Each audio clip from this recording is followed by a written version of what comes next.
My former CEO was sitting at his desk and he was crying. He told me he didn't like his job anymore, that he had problems with taxes. He was weeping. That was one of my dreams. It told me something about my career that 3 years of conscious deliberation hadn't. But what I want to show you today is not how to interpret dreams. I want to show you what happens when you take them seriously over time. Because here's what Jung understood that most people miss. Dream interpretation is not a technique you apply to dream. It is the very individuation process itself.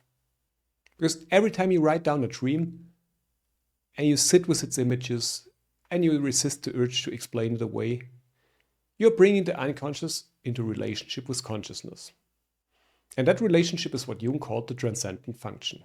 And the transcendent function is the engine of individuation. Now, before we get started, I want to show you my dream journal. Because when we see all these videos and influencers on social media, they always have this nice and fancy dream journals with a leather cover and with a nice handwrite. And that's all fine. But to be honest with you, that doesn't really matter. So here, this for example, is my dream journal.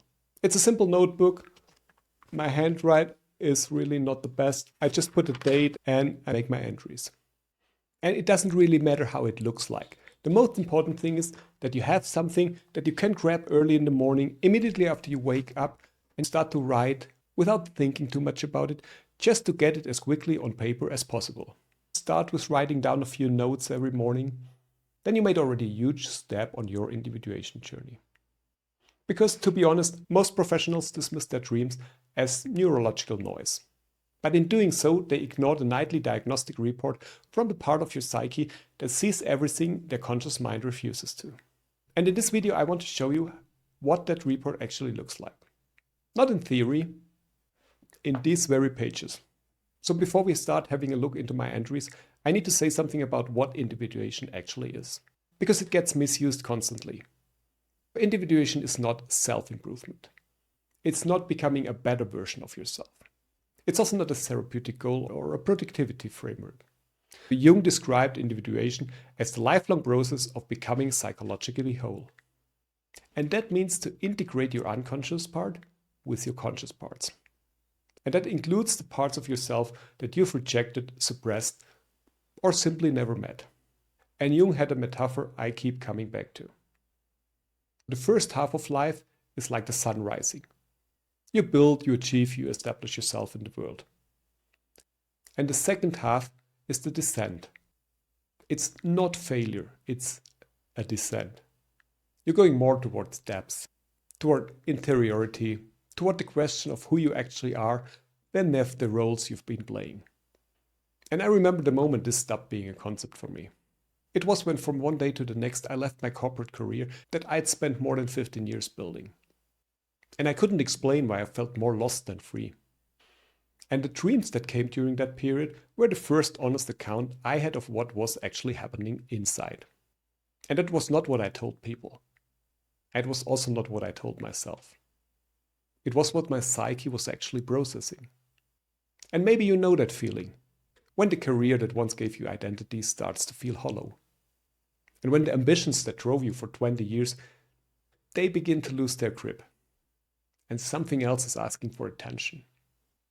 And dreams are one of the primary channels through which that something else communicates. Now, let me show you how that looks in practice. Here I have an entry of last November. I was on day 1 of a 10-day fast. My dream journal says, I was in kind of a school. The teacher was a former boss. It was someone I couldn't work well with. We were like rivals. And this boss called me to the blackboard. And I had to draw a line between 2 points. But in the dream I didn't really understand the task. It seemed to be in another language, maybe Spanish. And then a classmate who was sitting also in the room gave me a hint. And the strange thing of the dream was that I was the only one who was naked. At first I was naked by conviction. Then I felt observed and uncomfortable. I felt that the teacher wanted to expose me. So when I first wrote it down, it felt strange to me. Exposure, performance, sounds like a classic exam nightmare. And first I left it there. But what I had missed and only understand a few weeks later, when I was working through the amplification of the dream, was the figure of this former boss.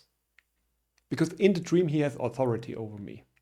He's the teacher, he's calling me to the board. And I can't understand what he wants from me. So in Jungian terms, this figure wasn't really my boss. This figure was carrying my own shadow material. So not his shadow, mine. So what were the qualities I had projected onto him? It was the ambition I had suppressed, the competitive drive I had told myself I didn't have, and it was the part of me that wanted to be seen and recognized. But I had dressed it up as something more noble. What's also important in the dream is the nakedness. Because I was naked by conviction at first, and that detail matters. So probably there was something in me that wanted to be exposed, that wanted to stop performing and just to be seen how I actually was, my true self. But then the social gaze arrived and I contracted. Now the shadow figure in a dream is rarely a monster. Much more often it's someone you have a complicated relationship with.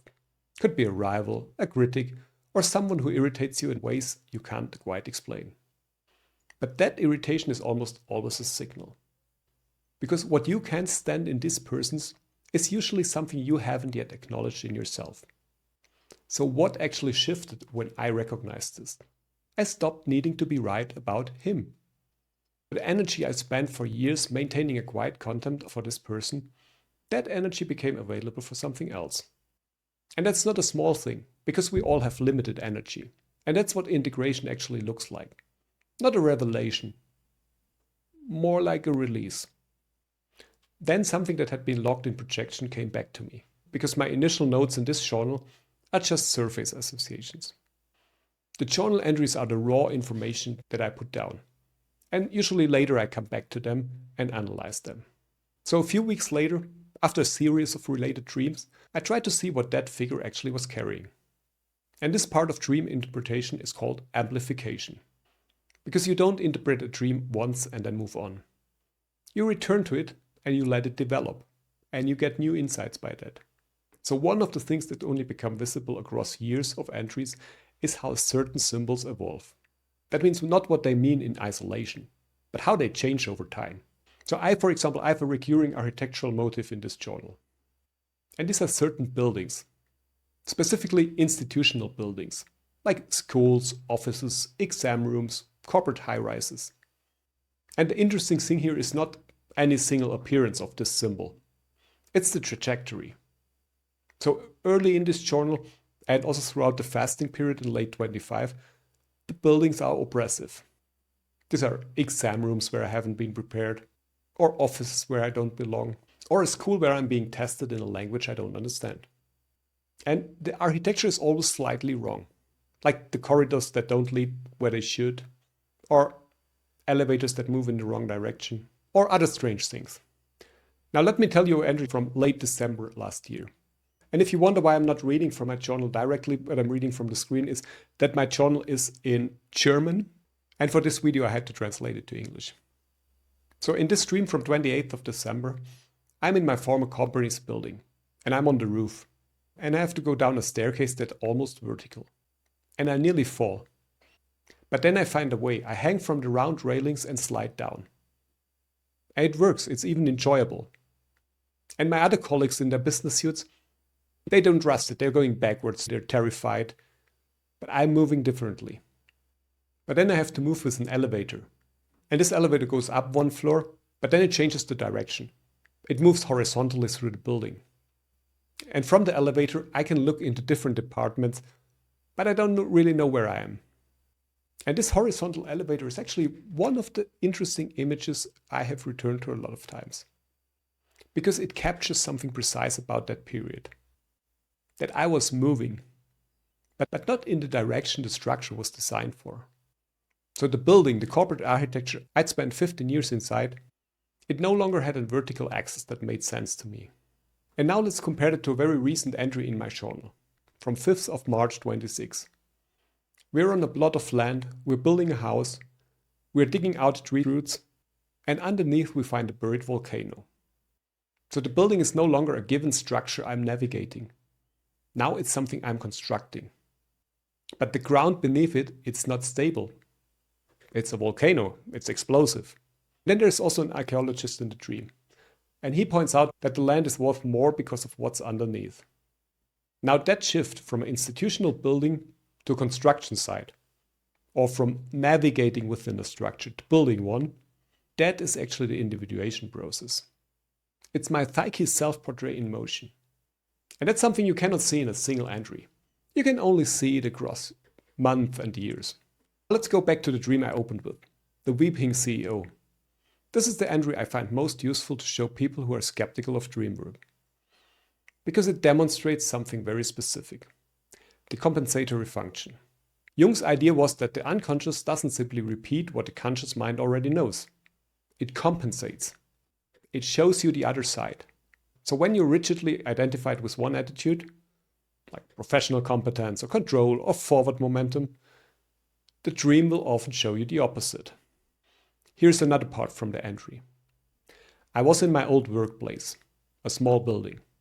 I was sitting at a secretary's desk at her computer. The CEO came in and started talking to me. At first, I didn't know what to say. I had no business being at her desk, so I felt awkward. And he told me he wasn't satisfied. He was very sad. I think he was even crying. He had problems with taxes and didn't like his job anymore. And then we changed the room. We went into his office and continued the conversation. And he started to be interested in my life, because I had left corporate life and now lived my life with my family in Mexico running my own business. So what does this image mean? My conscious attitude at that point was still partly shaped by the world I'd exited. And sometimes I still have the sense that the people who stayed in corporate, they are the ones who had figured it out. And that leaving can sometimes feel as failure dressed up as freedom. That's how I feel sometimes. But the dream corrected that. It actually showed me the other side of the equation. The cost of staying. But what I actually want to point out is the detail I didn't understand at that time. That I was sitting at a secretary's desk. And I had actually no business being there. And yet the CEO came to me. He thought me out in a place where I didn't officially belong. And that's the unconscious telling you something about authority. About where knowledge actually lives. The person who has stepped outside sometimes sees more clearly than the ones at the top of it. And I didn't understand that in the beginning, only after I returned to this entry a few weeks later. And now this is what the second half of life actually looks like when it arrives as a career question. Not in a lecture, not in a coaching session, in a weeping CEO at a desk. And that's what the compensatory function looks like in practice.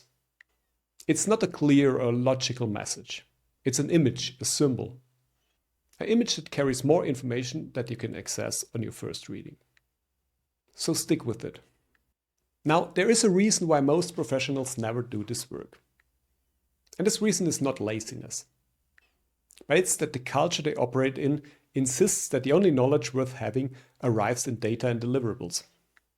That the inner life is private at best, or irrelevant at worst. That taking a dream seriously is something you do in therapy, but not in the serious business of building a career or a life. But this is what Nietzsche called Selbstüberwindung, or self-overcoming. And he didn't mean it as a motivational concept. He meant the willingness to turn against the values you've inherited when those values are no longer serving the life you're actually living. But taking your life seriously, for example by treating a dream as philosophically significant, and sitting with an image that disturbs you instead of explaining it away, that is an act of self-overcoming, because it requires refusing the insistence that only the external world is real. The rationalist professional culture is very good at producing people who are competent and hollow. And the individuation process is the remedy. But it requires the courage to take it seriously. Now, I hope this helped you to understand that individuation is not an event. It's also not a breakthrough moment. It's also not a single dream that changes everything. It can be, but usually it's not. But it's the accumulation of small acts of attention. It's each dream recorded, it's each image sat with, it's each shadow figure acknowledged instead of dismissed. I'm doing that for 8 years now, and it hasn't produced a finished self. I'm still work in progress. So my dream journal doesn't show me who I've become. It shows me the movement. And that movement is what the Dream Journal for Career Clarity in the Jungian sense actually documents. Not insights, not breakthroughs, but the slow and honest record of a psyche finding its way. It's not for consolidation or for arrival, but it's building on a foundation that turns out to be volcanic. Now, if you want to get started and if you want to understand which psychological archetype is shaping your career decisions right now, the career archetype test is linked below. It takes only a few minutes and it's for free.